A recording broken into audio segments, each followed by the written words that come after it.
Supreme court ने तमिलनाडु की MK Stalin सरकार को बड़ा झटका देते हुए राष्ट्रीय स्वयंसेवक संघ यानी आरएसएस की रूट यात्रा को हरी झंडी दे दी है।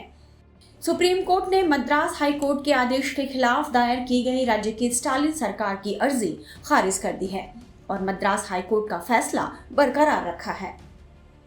आरएसएस राज्य के 47 जगहों पर पथ संचलन मार्च का आयोजन करना चाहता था, लेकिन राज्य सरकार ने इसका विरोध किया था।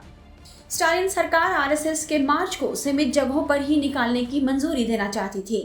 इसके लिए तमिलनाडु सरकार ने यह दलील दी थी कि 6 जिले ऐसे हैं जो प्रतिबंधित इस्लामिक संगठन पॉपुलर फ्रंट ऑफ इंडिया यानी पीएफआई के असर वाले हैं। वहां सड़क पर मार्च निकालने से खतरा हो सकता है। इसके लिए तमिलनाडु सरकार ने कोयम्बटूर जैसी कुछ जगहों पर पहले भी बम धमाके होने का उदाहरण भी दिया। आरएसएस ने इस दलील का विरोध किया था और इसे शांतिपूर्वक जमा होने के मौलिक अधिकार का हनन बताया था। ऐसे में यह समझना जरूरी है कि क्या केवल कानून व्यवस्था बिगड़ने के डर से ही स्टालिन सरकार ने आरएसएस का पथ संचालन रोकने की कोशिश की, या फिर इसके पीछे राज्य में बीजेपी और आरएसएस का बढ़ता प्रभाव है, जिसकी वजह से स्टालिन राज्य में आरएसएस के कार्यक्रम को रोकने के बहाने ढूंढ रहे थे।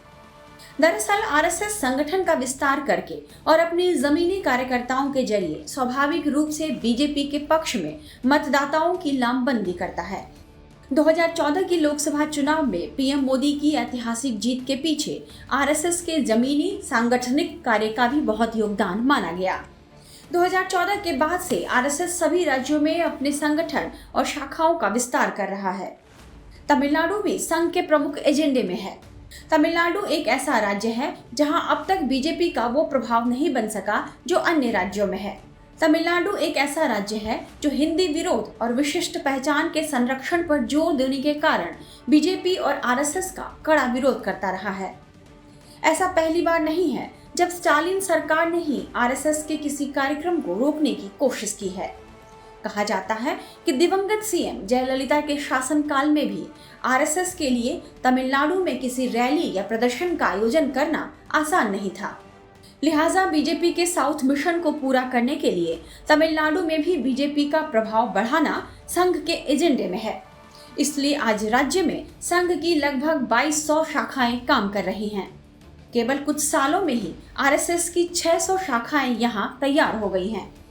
राज्य में हिंदू मोर्चा जैसे फ्रंट संगठन और हिंदू महासभा जैसे सहयोगी राजनीतिक दल भी हैं, जो जमीनी स्तर पर काफी सक्रिय हैं। संघ राज्य में युवाओं पर भी फोकस कर रहा है। इसलिए कॉलेजों और विश्वविद्यालयों में पढ़ने वाले संगठन और पार्टी के सदस्यों को स्कॉलरशिप भी दी जा रही है।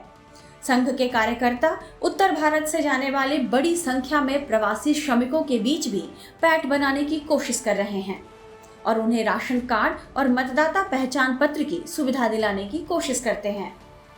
तमिलनाडु में आरएसएस मंदिर के जरिए राज्य की सियासत में मजबूत पकड़ बनाना चाहता है।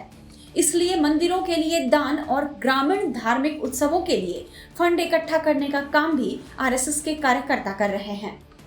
रिपोर्ट्स के मुताबिक आरएसएस की स्थानीय इकाई ऐसे मंदिरों की पहचान करते हैं जो फंड चाहते हैं और स्थानीय समुदाय विशेष रूप से महिलाओं को शामिल करने के लिए गतिविधियों का आयोजन करना चाहते हैं।